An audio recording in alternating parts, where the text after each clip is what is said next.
Pour ne rien manquer, abonnez-vous maintenant. Les vraies voix Sud Radio, le grand débat du jour.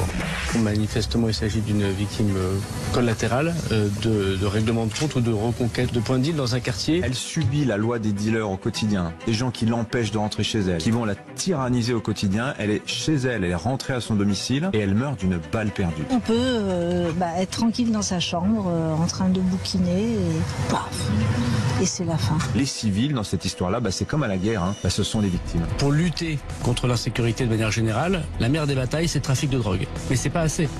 Il est évident que c'est pas assez. Et donc le ministre de l'Intérieur Gérald Darmanin est aujourd'hui donc en déplacement à Marseille et face à cette violence de la guerre des gangs, il a annoncé la création d'une nouvelle unité spéciale sur le modèle de la CR8 pour lutter contre les trafics de stupéfiants qui gangrènent cette ville, Philippe. Oui, et d'ailleurs ce matin, nouvelle tragédie, une nouvelle victime collatérale. On se souvient de cette femme qui a été morte devant une épicerie dans sa voiture par une balle perdue. C'est une jeune femme de 24 ans qui est morte chez elle d'une balle de Kalachnikov perdue. Et pas dans un quartier sensible. Alors, est-ce que vous vous êtes touché dans votre quotidien par le trafic de drogue, même dans des quartiers plutôt cossus, où il y a ce qu'on appelle maintenant les Uber Sheets, vous me passerez l'expression, c'est-à-dire les livreurs de drogue qui viennent sur leur vélo. Venez témoigner, on vous attend au 0826 300 300. Et l'un de nos auditeurs nous dit, Mufisport me dit, je suis pour une fois tous les 15 jours en moyenne dans un lieu où les dealers sont placés tous les 50 mètres. Pour en parler, aujourd'hui notre intervenant et surtout notre expert qui est avec nous, Michel Gandillon, expert associé auprès du département sécurité défense du CNAM et auteur de Drugstore, drogue illicite et trafic en France, publié aux éditions du CERF. Bonsoir, merci d'être avec nous. Bonsoir. Philippe, cette guerre des gangs finalement qui rentre dans les territoires alors que c'était ce qu'on disait l'apanage des villes. Je voudrais répondre à la question posée par Sud Radio. En ce qui concerne la lutte officielle contre la drogue et le trafic de drogue, je ne vois pas ce qui me permettrait de douter de la bonne volonté et parfois même de l'efficacité de Gérald Darmanin. Il crée de nouveaux services, peut-être a-t-il raison, mais je voudrais attirer l'attention de nos auditeurs et bien sûr de notre invité sur le fait que de plus en plus on me parle, même à Paris, de résidences dans lesquelles les gens qui y habitent vivent, pardon d'utiliser des grands mots, l'enfer. Par exemple, j'ai dans la tête un exemple où des gens sont tous les jours confrontés à du crack, des gens qui font du trafic, les policiers viennent, ils ne peuvent rien faire et peu à peu j'ai l'impression que cette quotidienneté est envahie par des malfaisances contre lesquelles les gens ne peuvent rien. Et je pense que c'est un peu la question qu'a légitimement posée Sud Radio. Vous avez entendu Philippe Bigère, tiens, vous avez habité à côté de la colline du Crac par exemple, ou à côté du Jardin des Halles, vous avez déménagé parce que vous n'en pouviez plus, appelez-nous au 0826 300 300. On n'est pas obligé d'habiter à côté de la colline du Crac. Moi, dans mon immeuble, il y a un Airbnb qui loue à des trafiquants de drogue. Françoise Degois. Moi, d'abord, un mot, encore une fois, c'est comme pour l'inceste, je suis bouleversée par le sort de cette jeune fille. Vraiment, ça me fait mal. Je pense à sa famille. Ans. Non, mais imaginez les parents, imaginez les amis. Il y a quelque chose de traumatique dans cette histoire. Deuxième point, comment les Kalachnikov peuvent circuler comme ça dans les villes de France? Ça, c'est un vrai sujet. Comment peut-on faire pour s'attaquer réellement au trafic d'armes? Une Kalachnikov, ça perce des murs, ça perce des doubles vitrages, ça perce des portes. Donc déjà, il y a presque quelque chose qui est technique. Le troisième point, moi, je n'en veux pas du tout, pour le coup, à Gérald Darmanin. J'ai bien aimé son discours sur la responsabilité des gens qui utilisent. Je dis pas les gens qui sont complètement défoncés au crack et qu'on croise tous, y compris dans les beaux quartiers de Paris. Je parle des gens qui fument pendant les soirées, qui prennent de la coke, etc. Eh bien, ils ont une responsabilité fondamentale. Ils alimentent eux-mêmes ce trafic-là. Ils font partie, finalement, de cette grande mécanique qu'on appelle la mafia. Et moi, je pense que c'est très bien que Gérald Darmanin appuie là-dessus dans son discours aujourd'hui. Dernier point, peut-être vous allez hurler, est-ce qu'il n'est pas temps de décider qu'on se pose tous, gauche, droite, extrême gauche, extrême droite, et on discute calmement sur la question du cannabis et de la légalisation. Qu'on en discute calmement, voilà. Parce que il y a finalement personne n'a une idée précise sur cette question. Mickaël Sadoun et ensuite Michel Gandillon. Moi, je suis d'accord, on pourrait en discuter calmement, mais je suis plutôt contre la légalisation du cannabis parce qu'il me semble qu'au-delà des enjeux sociaux et économiques, c'est vraiment une question de santé publique et je suis pas sûr que les trafiquants se reporteraient pas vers des drogues toujours plus poussées pour générer du trafic. On ne sait pas, justement, ça vaut le coup d'en parler. C'est vrai, mais les exemples sont un peu différents aux États-Unis. Ouais, mais l'Allemagne vient de s'y mettre. On verra les résultats que ça donnera. Bon, le trafic est ancien. Ce qui est exclusif, c'est qu'il y a une extension dans le recrutement des dealers, que évidemment le blocage de certains mécanismes et de l'ascenseur social fait que le trafic de drogue devient de plus en plus attractif et qu'aujourd'hui il emploie 200 000 personnes en France, ce qui est énormissime. Et la préfète des Bouches-du-Rhône avait même parlé d'un risque qui pèse sérieusement sur la République. Donc la France se transforme dans certains quartiers en espèces de narco-États. Il y a des espèces de micro-narco-États en fait qui sont en train de se développer. Et moi je pense que ça doit aussi passer par la répression. On a une législation qui existe, mais qui est, à mon sens, trop peu appliquée. Et le sentiment d'impunité est tel que les trafiquants et les dealers affichent les prix et les différentes drogues dans les cages d'escalier. Dans les cages d'escalier, en bas des immeubles. Donc moi, j'ai le sentiment qu'on n'en fait pas assez du côté de la répression. Michel Gandillon, vous êtes expert associé auprès du département sécurité défense du CNAM, auteur de Drugstore, drogues illicites et trafic en France, publié aux éditions du CERF. C'est une pieuvre, le trafic de drogue. Hier, on avait un autre auditeur du jour, il était du Lot-et-Garonne. Il disait que même dans des petites villes du Lot-et-Garonne, il y avait du trafic de drogue. Oui, comme je vous l'ai dit, le trafic de drogue, le marché des drogues en France s'est beaucoup développé depuis une vingtaine d'années, avec une très forte augmentation de la demande, notamment en cannabis et surtout en cocaïne d'ailleurs. C'est la demande de cocaïne qui se développe le plus en France depuis 20 ans, avec une multiplication par 5 des prévalences de consommation. D'ailleurs, aujourd'hui, on parle de légalisation du cannabis, mais il faut savoir que aujourd'hui, dans les cités, depuis une dizaine d'années, on vend de plus en plus de cocaïne à côté de résine de cannabis ou d'herbes de cannabis. Et que probablement aujourd'hui, on peut faire l'hypothèse que le premier marché en termes monétaires, en une centaine de millions d'euros, et le marché de la cocaïne. Donc, la légalisation du cannabis, quel que soit le modèle qu'on adopte, ne résoudrait pas tout, puisqu'il y aurait encore la cocaïne. Et puis, il faut savoir qu'aux États-Unis, c'est passionnant d'observer ce qui se passe aux États-Unis, malgré effectivement les différences entre les vingtaines d'États qui ont légalisé le cannabis à des fins récréatives. Il persiste malgré tout un marché noir, parce que les États taxent le cannabis, parce que le cannabis donc est plus cher que sur le marché noir, donc il y a une marge de manœuvre pour les trafiquants pour continuer d'alimenter le marché noir. Donc la légalisation, à mon avis, ne résoudrait pas tout, loin de là.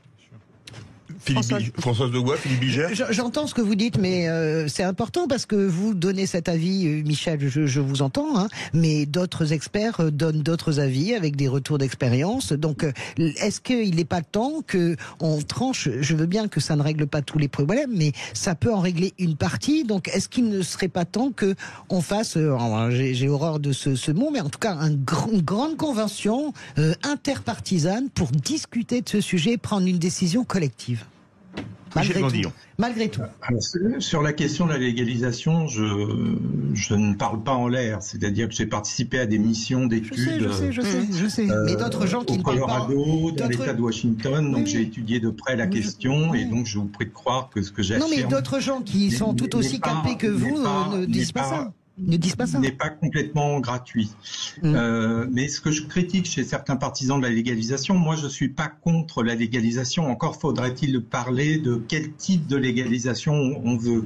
Est-ce qu'on veut un modèle libéral à l'américaine où la commercialisation du cannabis est confiée à des entreprises dont la logique est de diffuser le cannabis dans la société américaine, ce sont des entreprises, donc elles sont là pour faire des profits, ou est-ce qu'il faut un monopole d'État? Bon, tout ça, c'est des questions importantes. Ce que je critique chez certains partisans de la légalisation, c'est qu'ils conçoivent la légalisation du cannabis comme un remède miracle. Or, sur la question du crime organisé, il y a une problématique très importante et capitale de l'existence d'un crime organisé qui se renforce d'année en année du fait du grossissement du marché des drogues.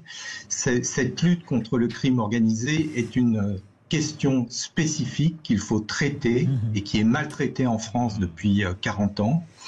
et qu'il faut affronter. La légalisation du cannabis, c'est un des sous-aspects, mais c'est pas vraiment au cœur de la discussion. Bien sûr. Mais on a réussi, la France, la French Connection, quand même, on est capable de lutter contre le crime organisé. Absolument. Vous en êtes d'accord? C'est un très bon exemple que j'utilise dans mon livre. Ah, d'accord.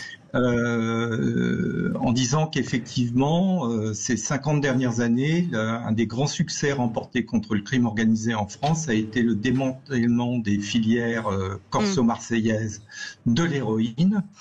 Et comment s'est fait cette lutte? Par le renforcement considérable de la réponse pénale. C'est-à-dire qu'il y a eu la loi de 70, du 31 décembre 70, qui renforçait considérablement les peines pour production d'héroïne, puisque la région marseillaise était une des premières régions au monde à produire de l'héroïne qui alimentait le marché américain. Avant la loi de 70, les peines étaient relativement légères. Après 70, sous pression d'ailleurs de Nixon et des États-Unis, on a durci considérablement les peines. On est passé, en gros, je crois, de 5 ans à 20 ans, voire 25 ans. Et ça a dissuadé beaucoup de membres de ces filières corso-marseillaises de s'investir dans ce trafic en pensant que le jeu n'en valait plus la chandelle et que les risques étaient trop grands. Michel Godillon. En espérant, Michel Godillon, demeurer dans le cadre du sujet, au fond, est-ce que ce qui rend parfois un peu désespérante la lutte contre le crime organisé, c'est que ceux qui consomment de la drogue, quelle qu'elle soit, je dirais, sont des psychologies ou des malades en ayant en permanence besoin. Est-ce qu'on peut lutter contre une appétence de cette nature qui est mondiale ? Alors, vous avez raison de souligner que la tendance est mondiale, ne touche pas bien sûr que la France. Il suffit de voir la situation en Europe où le marché de la cocaïne explose. Aujourd'hui, l'Europe est probablement est en train de dépasser les États-Unis en termes de marché de la cocaïne. Dans le monde, les consommations de drogue, de cannabis, de drogue de synthèse et d'opioïdes. Il y a la tragédie des opioïdes aux États-Unis qui a tué 700 000 personnes. Donc, c'est effectivement un problème mondial.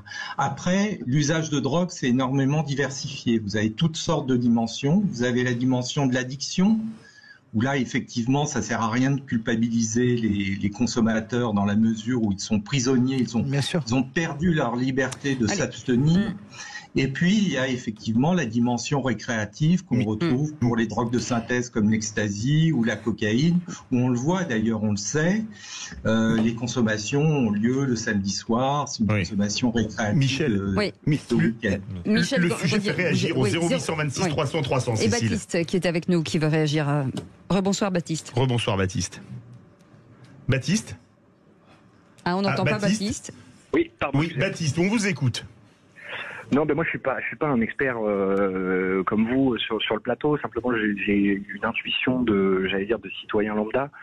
C'est que j'ai quand même l'impression qu'en ce qui concerne le trafic de drogue, on a quand même toujours les mêmes méthodes et les mêmes façons d'appréhender les choses. Et j'ai pas l'impression que ça ait eu des résultats fantastiques ces 40 dernières années, puisque la French Connection, ça remonte quand même à la fin des années 70. Oui. Non, fin des années 60, début des années 70. Ouais, bon, j'ai l'impression que ajouter des policiers, ajouter encore plus de réflexion, de répression. La France est le pays le plus répressif au monde. Il est aussi le pays qui compte le plus de personnes qui sont en prison à cause de trafic de stupéfiants type cannabis. Mais Baptiste, vous êtes touché par ça dans votre quotidien Non, absolument pas. Non, pas du tout. Non, absolument pas. Moi, j'habite à Boulogne-Billancourt, je travaille à Paris. Ça n'empêche pas. Donc, je suis pas du tout concerné. Mais en fait, on a tous des amis de près ou de loin qui sont concernés par le trafic de drogue. Mais vous auriez pu en avoir en bas de chez vous, en bas de votre bureau, c'est ça que je veux dire. Mais vous avez, est-ce que vous avez des amis qui sont des consommateurs récréatifs? Moi, j'en ai pas dans mon entourage. Est-ce que vous en avez justement la drogue dont parle Michel Gandhi du samedi soir? Vous avez ça? Oui, bien sûr. Moi, j'en ai beaucoup autour de moi, y compris parmi ma famille. Donc c'est vraiment. Je trouve que votre invité fait un procès un peu facile à ceux qui souhaitent la dépénalisation du cannabis, parce que j'ai quand même l'impression que partout où c'est fait, il a insisté beaucoup sur le trafic parallèle qui existe toujours. Baptiste. Oui, c'est vrai. Oui. Baptiste, on repart au 0826 300 300. Le sujet fait réagir direction Toulouse. Donc bien loin de Boulogne-Billancourt. Bonsoir Jérôme. Oui, bonsoir à tous et à toute l'équipe et à tous les invités. Bonsoir. Bon, j'ai pris le débat un peu en route. Alors, la problématique de la légalisation, je me la suis sûrement posée comme beaucoup de Français. Et je vous entends parler de la Friend Connection. Et je me rappelle aussi de l'époque de la prohibition, en tout cas dans les livres et dans le cinéma hollywoodien. Oui. Donc je n'ai pas trop d'avis sur la question, sachant que je ne suis pas compétent. Ce qui est sûr, c'est qu'à mon avis, moi j'ai 56 ans, j'ai 3 enfants, dont un de 27.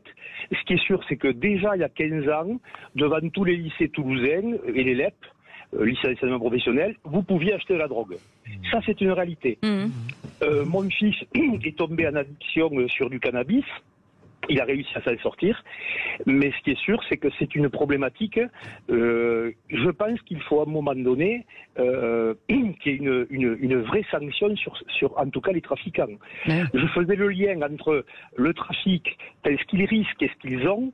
Je dirais comment aujourd'hui redynamiser, si vous voulez, la peine.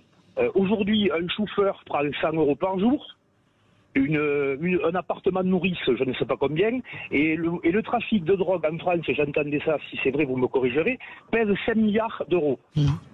Est-ce que la guerre n'est pas perdue? C'est pas en mettant des pauvres gendarmes et des pauvres policiers devant les lycées qu'on va y arriver. C'est une cause nationale où les parents, nous aussi, on a baissé les bras. On est co-responsable, à mon avis, de ces situations. Oui, vous avez raison. Vous avez raison en tout cas, de vous exprimer sur Sud Radio. Merci beaucoup, en tout cas, Baptiste. Merci Jérôme. Merci Michel Gandillon. Ça aurait mérité un grand débat, beaucoup plus long. Hein. Forcément, il y a tellement de choses à dire.